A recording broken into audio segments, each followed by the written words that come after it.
it's worth checking out. And then I'll see you in 3 months after that when the game dies and I make a What Happened video. Aha! See, I told you. I mean, okay, I'm off by a few months, but the prophecy is true. And here we are with a So What Happened video for XDefiant. For those unaware, XDefiant is shutting down June 3rd of this year. It hasn't even been a year, and Ubisoft is already pulling the plug on their free-to-play arcade shooter. I'm not going to sit here and say the game wasn't good or anything. It was a competent enough shooter game, but to say it had a rocky shelf life is an understatement. So in today's episode of So What Happened, we're taking a look at that rocky shelf life. From delays to poor timing, XDefiant's history is a story of many hardships and very few victories. So what happened to XDefiant?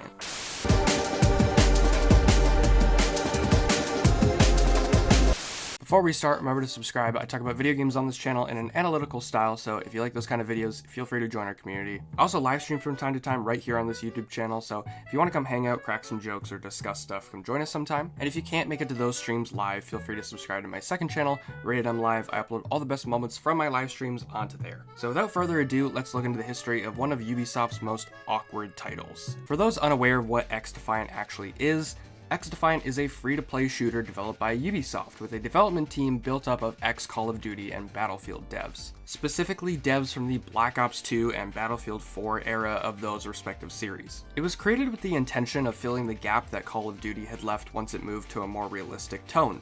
It opted for more simplistic gameplay that feels very indicative of old arcade shooters like the aforementioned Black Ops 2 or even the old Modern Warfare games. Arguably the biggest selling point was the supposed lack of skill-based matchmaking, which basically means that any player of any skill level will be placed with other players of varying skill levels. One game lobby can have someone who just downloaded the game and someone with 1,000 hours logged since day one playing against each other. For some reason, a lot of people who play multiplayer shooters have this weird fetish for games without SBMM, and when you look at who's begging for it to be removed from COD, it's live streamers who use VPNs to connect to like servers from God knows where and go on crazy killing sprees against enemies who aren't even looking at the person who's shooting them. Anyways, the return to a more simplistic gameplay feel and the lack of SBMM was a huge driving force for garnering attention towards the game. That's like the whole bit behind XDefiant. The game was first announced in 2021, with it set to be just another Tom Clancy game. However, the first beta tests for the game wouldn't happen until a year later. Even then, they were invite-only closed beta tests. In between the first announcement and the first beta tests was complete radio silence.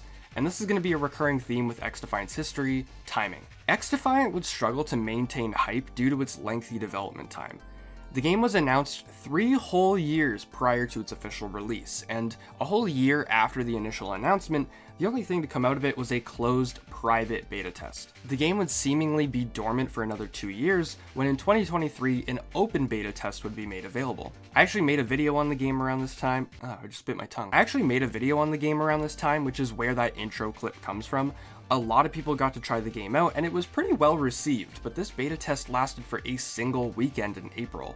Then the game would be pulled back. It wasn't such a big deal at the time, but it would become a big deal after Ubisoft announced the game would be delayed from October 2023 to May of the following year. This leaves those interested in the game empty-handed for an entire year. The game was obviously delayed to fine-tune the gameplay after the feedback from the beta tests, but at this point in the game's history, it's been 2 years since it was announced. And if you've played the game, you know it is not a complicated game. XDefiant's simplicity was a big attractor. It was practically a selling point. The game felt very straightforward compared to modern Call of Duty. There aren't any advanced mechanics that needed to be overhauled, or lengthy, flashy animations and graphics that needed to be enhanced. This is also a multi-million-dollar company we're talking about. This isn't some unknown developer working on their first big game. This is Ubisoft. So finally, after another whole year, XDefiant releases to the masses. And obviously with any new AAA game, it's popular. It got 1 million players within its first day, but only a small selection of that 1 million got to play it. On day one, there were server issues that prevented anyone from being able to matchmake. I was there for it. Here's a clip of me building Lego on stream, waiting for the servers to be fixed. After that, things were fine for XDefiant, but far from what could have been. The game released during MW3, which wasn't a terrible COD for a lot of people. Had it been released a year earlier during Modern Warfare 2, the game could have seen so much more success due to the negative reception of that year's Call of Duty. Even then, the game either lacked a lot of features that were kind of expected, or it had features that people expected but they just weren't enjoyable. For example, the game didn't launch with a TDM mode, instead opted for objective-based game modes. And don't get me wrong, I prefer the objective-based game modes, but some people who were expecting a more casual shooter expected casual game modes like Team Deathmatch or Free-for-All. The camo challenges for the weapons were simple as they were just based on weapon XP, but this ended up being a lot more difficult than expected due to the low XP rates. It took forever to level up your weapons just for attachments, never mind the camouflages. The XP rates were adjusted shortly after, but it was still a problem for a good while. The post-launch content also just wasn't as engaging. Originally, the game was going to be a Tom Clancy game, so a lot of the playable characters were based off of Tom Clancy IPs. For example, there were characters based off of Splinter Cell and The Division, etc. However, at some point in development, the devs decided to include other Ubisoft properties, such as Far Cry and Watch Dogs. They also advertised it as a game where all these Ubisoft properties are coming together in one game. The thing is, though, they only really picked series that conventionally had guns in them, like the aforementioned Far Cry and the aforementioned Watch Dogs. Rather than picking a Ubisoft property and integrating it into a shooter, they just included whatever Ubisoft shooter series they had. I think it was either a tweet I made or something I said on a live stream, but I thought of the idea of a Raving Rabbids faction where their abilities are more so based on just being annoying rather than providing direct help to the team. But instead they just picked whatever properties already had guns and then assigned seemingly random abilities to them. It made the whole Ubisoft Smash Bros feeling the game intended to carry feel like an empty promise. The concept of these properties coming together into one game ended up being a very much back burner idea. They added the GIGN from Rainbow Six and then the Highwaymen from Far Cry, but